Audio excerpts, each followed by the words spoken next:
Hello to everyone. आज के lecture में आज हम कवर करने वाले हैं मोल। आज हम उसी कॉन्सेप्ट को आज हम डील करने वाले हैं। आज हम समझते हैं क्या है मोल कॉन्सेप्ट। तो जनरली पहले मोल कॉन्सेप्ट में आपको पता होना चाहिए मोल क्या है। तो आपको हम बता दें कि मोल क्या है। इस मोल कॉन्सेप्ट में मोल का डिफिनीसन क्या कहता है कि मोल amount of the substance that contain as many identities, atoms, molecules and other particles। अब इसको समझते हैं क्या कहता है।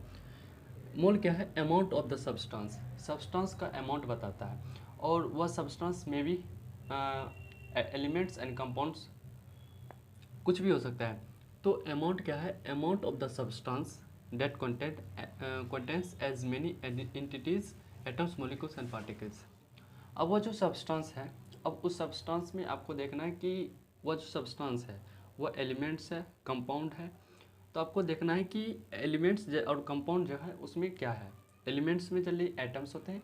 एलिमेंट्स किससे बने रहते हैं? एटम से बने रहते हैं। कंपाउंड किससे बने रहते हैं? मॉलिक्यूल से बने रहते हैं। अब ये जो मोल जो वर्ड है ना, ये मोल जनरली यह आपस में इंटर रिलेट करता है। किस चीज़ को इंटर रिलेट करता है? यह रिलेट करता है amount of the substance. Amount of the substance मतलब क्या? मास ऑफ द सब्सटेंस, किसी सब्सटेंस का मास को डिफाइन करता है। And content as many entities, और उस सब्सटेंस में कुछ एंटिटीज होते हैं जैसे एटम्स, मॉलिक्यूल्स, अदर पार्टिकल्स। अगर सब्सटेंस में अगर एलिमेंट्स की बात करते हैं तो उसमें क्या हो सकता है? एटम्स हो सकता है। अगर सब्सटेंस में अगर कंपाउंड की बात करते हैं तो उसमें क्या मॉलिक्यूल्स हो सकता है। यही हमारे मोल कॉन्सेप्ट, या जो मोल कॉन्सेप्ट है यही हमारे इस दोनों टर्म को, यानी amount of the substance and the entities, कुछ भी आपस में इस दोनों को इंटर रिलेट करके रखता है। इसी को कहते हैं मोल कॉन्सेप्ट। इसी को कहते हैं मोल कॉन्सेप्ट एंड मोल। अब क्या कहता है कि 1 मोल, ये जो वैल्यू है 1 मोल इक्वल टू 6.023 इंटू 10⁻²4। यह जो वैल्यू है 1 मोल का, इतने atoms, molecules and other particles हो सकते हैं 1 मोल में, ठीक है। और ये दूसरा क्या कहता है? 1 यू या फिर AMU 1.67 इंटू 10⁻⁻23 ग्राम्स। अब इस दोनों को वैल्यू को आपको फाइनली आपको पहले याद कर लेना है, कन्फर्म आपको पहले याद कर लेना है, ठीक है। उसके आगे हम देखते हैं। अब ये जो टर्म सब्सटेंस क्या रहती, सब्सटेंस। अब सब्सटेंस को हम उस टाइम बताए थे कि सब्सटेंस में भी कुछ भी हो सकता है, एलिमेंट्स एंड कंपाउंड्स।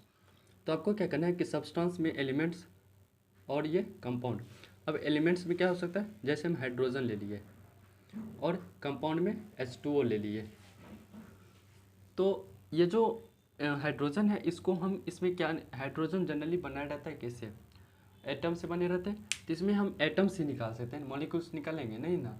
तो एलिमेंट्स में हम एलिमेंट्स हाइड्रोजन जैसे हुआ, इसमें अगर ये एटम से बना है तो इसको हम एटम से कैलकुलेट कर सकते हैं। और ये कंपाउंड H2O, अब ये तो मॉलिक्यूल से बना है कंपाउंड। अब इसको कैलकुलेट एटम से करेंगे, इसको कैलकुलेट इससे एटम निकालेंगे नहीं ना। तो इसको हम क्या निकालेंगे? मॉलिक्यूल्स निकालेंगे, समझे। फिर से मैं आपको रिपीट कर देता हूँ। सब्सटेंस जो है यानी एलिमेंट्स है। एलिमेंट्स हाइड्रोजन एग्जांपल में लेते हैं तो उसे एलिमेंट्स हम जनरली बना रहता है एटम से। तो एटम एलिमेंट्स में हम जनरली एटम से कैलकुलेट कर सकते हैं। और कंपाउंड जनरली बना रहता है मॉलिक्यूल से, जिसे हम मॉलिक्यूल से कैलकुलेट कर सकते हैं। तो कॉन्सेप्ट क्लियर हुआ। तो नेक्स्ट चलते हैं। अब इस टॉपिक में क्या कहता है कि relation between moles and masses of the substance. अब यह रिलेशन बताता है मोल्स और मासेस ऑफ द सब्सटेंस। अब मोल की, अब जैसे हम पीछे बताए थे कि मोल की डिफिनीशन में क्या कहता है कि amount of the substance, relation बताता है अमाउंट ऑफ द सब्सटेंस और किसमें नंबर ऑफ द पार्टिकल्स, जैसे एंटिटीज था कौन atoms, molecules and other particles. अब उस दोनों में इंटर रिलेशन बताता था, इंटर रिलेशन बताता था। तो मोल्स और मास ऑफ द सब्सटेंस में यहाँ पे रिलेशन हो रहा है। अब क्या कह रहा है कि जैसे हमारा मोल्स और मास में क्या रिलेशन है, इसको बताता है। जैसे हम एलिमेंट्स का कुछ नाम लिख लिए, हाइड्रोजन, कार्बन, नाइट्रोजन, ऑक्सीजन और सोडियम। अब इसका जो 1 एटम है, हाइड्रोजन की जो 1 एटम्स, ये हमारे एलिमेंट्स हैं, ठीक है। इसका जो 1 एटम्स है, इसका मास 1 U होगा। कार्बन है, कार्बन का 1 एटम्स 12 U होगा। नाइट्रोजन है, नाइट्रोजन का 1 एटम 14 U होगा। ऑक्सीजन है, ऑक्सीजन का 1 एटम 16 यू होगा। सोडियम है, इसका 1 एटम का 23 होगा। यह जो हमारा जो यू वाले फॉर्म में जो मास दिया है, elements, masses of the elements of 1 atoms, इसको हम कहते हैं एटॉमिक मास। अब जनरली अब बात करते हैं एटॉमिक मास, आपको समझा देता हूँ कि क्या कहता है। Masses of the elements of 1 atoms, masses of 1 atoms of any element, ठीक है, उसको हम कहते हैं एटॉमिक मास। एटॉमिक मास बोलते हैं। अब जैसे मैंने जनरली नीचे भी लिख दिया मासेस ऑफ 1 एटम्स, यह जो यू के फॉर्म में जितने भी मासेस अगर यू के फॉर्म है, समझ जाना कि वो हमारा एक एटम का मास है। अगर बहुत सारे एटम का मास निकालें, उसको डायरेक्ट इसको ग्राम में कन्वर्ट कर देते हैं, तो वह इस एलिमेंट का जो मैक्सिमम या मिनिमम जो भी एटम्स होगा उसका हमारा मास हो जाएगा। जब 1 एटम, अगर यू और जी के, ये जो यूनिट है यू और जी, इसको ध्यान से देखना। जब यू रहेगा तो यानी एक एटम का मास है, अगर ग्राम में रहेगा तो मैक्सिमम या मिनिमम कुछ भी हो सकता है, उसका मास दिया रहेगा। अब इतने सारे जो एलिमेंट है, अब इसका जो एटम, इसका जो मास है, अब इस सब मास तो एक फिक्स है, कितना मास होता है, इसमें इतना मास फिक्स होता है, इतना इतना इतना। अब इन सबको एक मोल बोलते हैं। यानी आपसे कोई कोई पूछे कि 1 मोल में हाइड्रोजन का कितना ग्राम होता है मास, तो आपको क्या बोलना है, 1 ग्राम, ठीक है। आपको बोलना है 1 ग्राम। कार्बन का बोलना है 1 मोल में कितना मास होता है, कार्बन का मास कितना होता है 1 मोल में, तो आपको बोलना है 12 ग्राम। वो समझ जाएगा 12 ग्राम, यानी कार्बन का जो टोटल मास होगा वही होगा 12 ग्राम। अगर 1 एटम का पूछेगा तो आप 12 यू बोल दो। तो यही कहते हैं मोल, यानी मोल 1 मोल इक्वल टू इतना ग्राम होता है। इससे क्या कंक्लूजन निकलता है कि 1 मोल इक्वल टू इतना ग्राम, 1 मोल इक्वल टू इतना ग्राम, ठीक है। अब ये जो इस ग्राम के फॉर्मेट में जो लिखा हुआ है, अब इसको हम बोलेंगे मोलर मास। जो मोलर मास किसको कहते हैं, मैंने यहाँ नीचे डिफिनेशन लिख चुका हूँ। Masses of 1 mole called molar mass.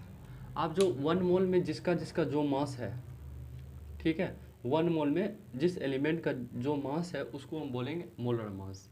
अब एटॉमिक मास और मोलर मास में आप कोई कन्फ्यूज़न है नहीं, तो देखिए फिर से मैं दोहरा देता हूँ। एटॉमिक मास कैसे कहते हैं, जो कोई भी एलिमेंट हो उसका 1 एटम का जो भी मास हो, कोई भी एलिमेंट हो उसका 1 एटम का जो भी मास हो उसको हम बोलते हैं एटॉमिक मास।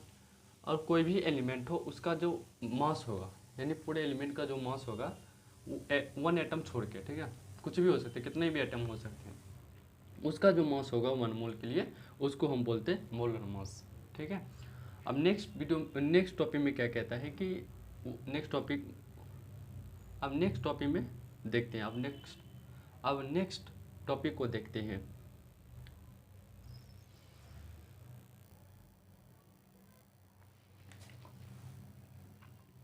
उसी तरह आपको रिलेशन बिटवीन निकालना है मोल्स, इसमें जैसे हम अभी आपको बताए थे एलिमेंट्स के लिए, अब उसी तरह मोल के लिए भी हो जाएगा। मोल के लिए कंपाउंड में आप कौन कंपाउंड लेन, अब उसके जहाँ एलिमेंट के जगह पर लिए थे।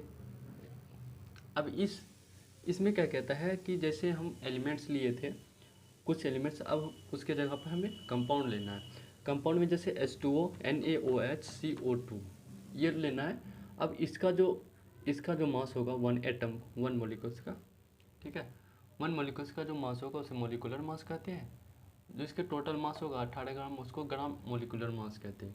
ग्राम मोलिकुलर मास को जब लिखते हैं तो उसको 1 मोल में डिनोट कर देते हैं, मतलब रिप्रेजेंट कर देते हैं। जैसे आपसे पूछे 1 मोल में कितना H2O का जो 1 मोल है उसमें कितना ग्राम होता है, तब कितना बोलेगा 18 ग्राम होता है। ठीक उसी तरह है, सिमिलर है दोनों एलिमेंट्स और कंपाउंड। तो आपको नेक्स्ट क्या करना है, अब हम नेक्स्ट थोड़े कुछ क्वेश्चन करवा देता हूँ, आपको सारे समझ में आ जाएंगे। तो चलिए आगे बढ़ते हैं क्वेश्चन की ओर।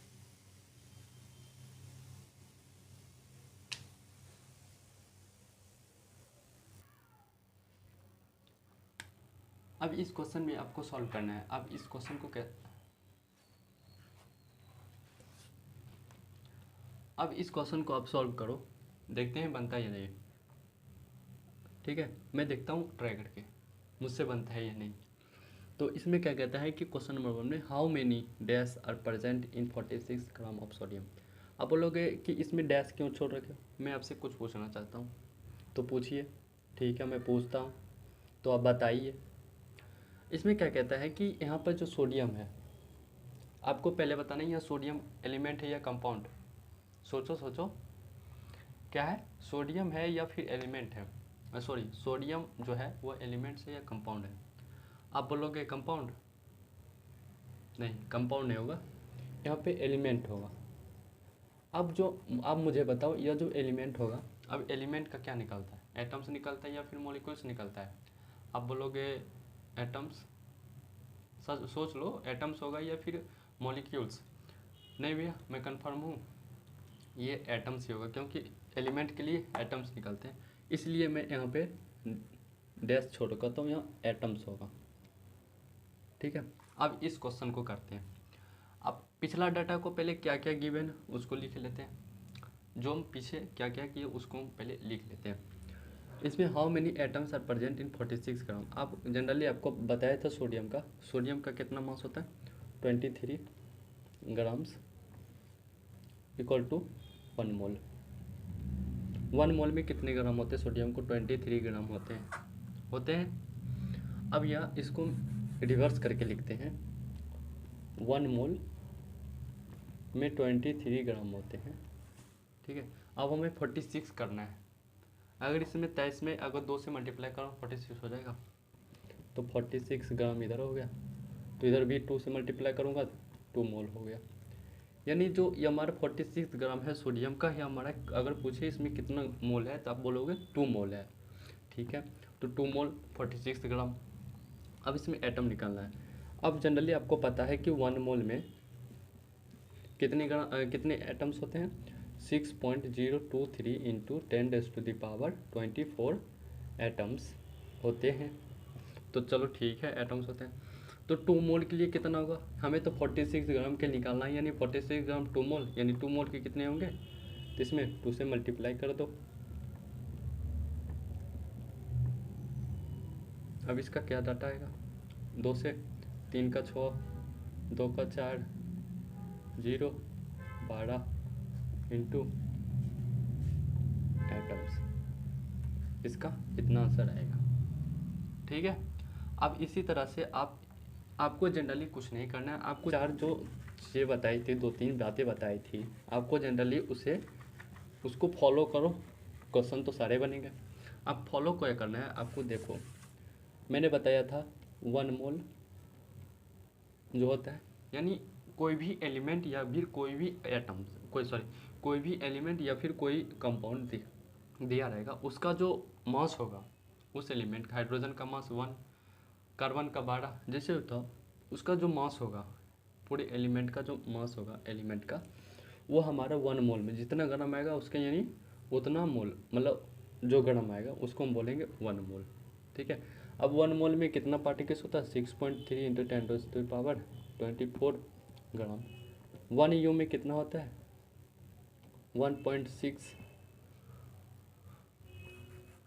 1 यू में 1.67 इंटू 10⁻24 ग्राम। आपको ये डाटा पहले याद कर लेना है। ठीक है, उसके बाद आप क्वेश्चन सॉल्व करो, आपको हो जाएंगे पक्का। तो अगर यह वीडियो आपको तो कैसी लगी वीडियो, अगर आपको यह वीडियो अच्छी लगी, पसंद आई, तो आप इसे लाइक सब्सक्राइब जरूर कर दीजिएगा, ताकि हम जो अगले लेक्चर लेके आएंगे आप देख सकेंगे कैसा है नहीं। अगर यह वीडियो सही लगा उसका भी फीडबैक दे दीजिए, अगर गलत लगा उसका भी फीडबैक दे दीजिए। आपको जनरली कुछ नहीं करना, बस आपको फीडबैक दे देना है कि वीडियो कैसा लगा। ठीक है, तो चलिए लेक्चर को ख़त्म करते हैं। Thank you.